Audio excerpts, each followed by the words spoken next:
Okay, so I have Mr. Thomas Giles, or Tommy Giles, of BT Bam. Let's talk Automata, right? Okay. So, concepts have always been a very large part of Between the Buried and Me. So, what does Automata represent in itself as a concept? Normally, when I write concepts, I map it out. I spend so much time basically outlining the entire album and getting everything ready beforehand. And this one, I was like, I want to start with a very simple idea and kind of elaborate as I go. It was to keep me on my toes, kind of do something different. But it was very stressful because of that, because there was a lots of moments where I kind of hit walls and I was like, where do I go? But for me, it was just, I started with a simple idea that, like, what would be the worst case scenario for me, and is to wake up and my son and my wife are missing. And I was like, okay, that's a good starting point. I know I wanted it to take place in the winter in a cabin. These things just kind of pop in, and then from there, the whole idea of broadcasting dreams and this guy being part of that, and this whole world basically being a dream of his, it was just something kind of like I thought was interesting. And from there, those were the simple ideas that I kind of built from, and it turned into a lot. It's a very layered story that in the end, things revealed itself that I would have never planned if I had done it the original way I normally write. So I'm glad I did it the way I did. There was a lot of, I don't even know how to say, dystopian, like social media pressure, and the Chris Cornell death really influenced, especially the second half of the record, just kind of how, this character in our story is just being, basically victimized to, make this company money. And I think a lot of us at times feels that, and, not really in our world because we're not famous, so to speak, but, just especially in America, famous people are just put on this weird pedestal, and it can be tragic.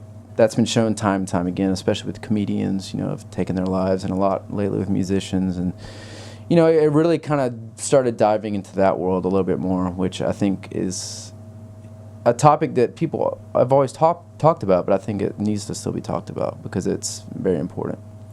Why do you think that ended up becoming the focus of it then?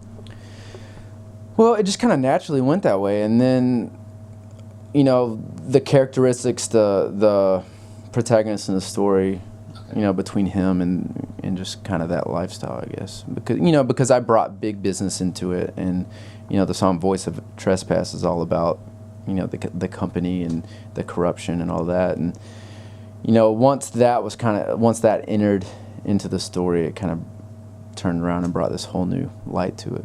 In terms of Automata 1 and 2, what was it that made you guys think that we're going to have this as a double album? There was quite a few things. Originally, honestly, we were presented with the idea of doing a double album because we were going to do video content for all of it.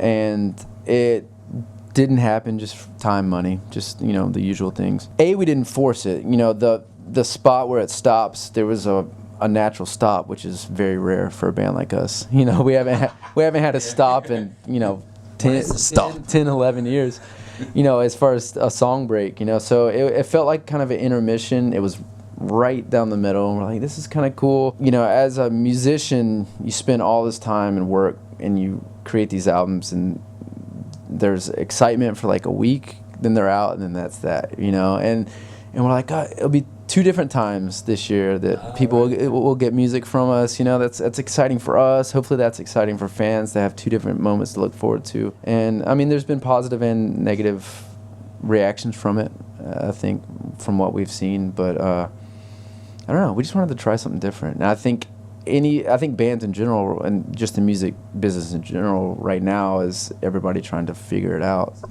Not to ruffle any feathers or anything, but I've heard from a lot of people that they say it feels like it was one album kind of cut in half.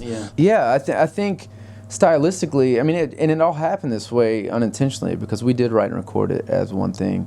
The second half feels different to me. It's a little more adventurous, maybe a little more off the wall. But yeah, I think that just depends on personal preference.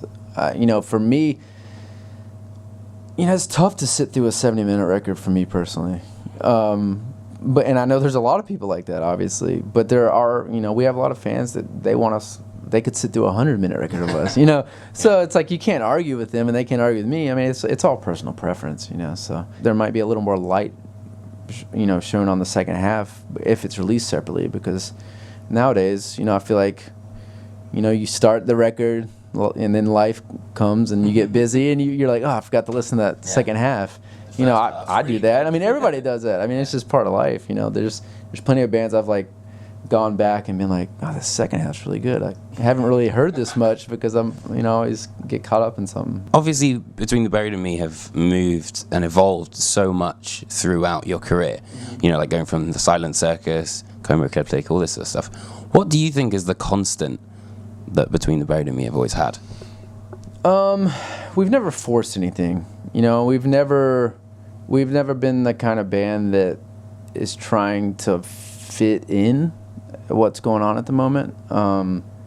We've just kind of always done our own thing, and I don't even know what the sound is, but when we write, to me, I can tell if it sounds like Between the Buried and Me or not. I think that's the test, is like, even if we're trying something totally different, you listen back, you're like, it still sounds like us, regardless of like what genre or whatever we're doing. I think it's just all part of our DNA, and I don't know. We don't think too much about. We're not the kind of guys that like. When we write, we're like, we need to write this kind of music, or, this kind of genre. We kind of let it spill out. Like a little snapshot of that particular time. Yeah, because when I listen back to Silent Circus, I'm like, oh yeah, I did listen to a lot of Cryptopsy. So it's like, What for you does Between the Buried and Me represent? Oh, big question. I have no idea. No idea. At the end of the day, I just hope we represent like a group of people that help, the everyday kid that's getting the music, that maybe is doing something a little bit different to keep going. I don't know. I know that's cheesy, but I don't know what we represent. We like music. We're dudes. I don't know. You just jam. We just jam. We're bad at jamming. We write precise music that's very articulate and takes a lot of time. I was just wondering, obviously I'm sure I can speak for a lot of people, speaking about the piano introduction of Colours, and like the whole feeling that you get when you're starting an album. Yeah. What album do you have, or albums that you have, that make you feel that, oh my God, I'm about to listen to like an incredible record? There's very few records that you just want to sit down and finish the whole thing, and bands like Radiohead, Beatles, Mr. Bungle, those are the ones that really, that I'm always just, they never get old.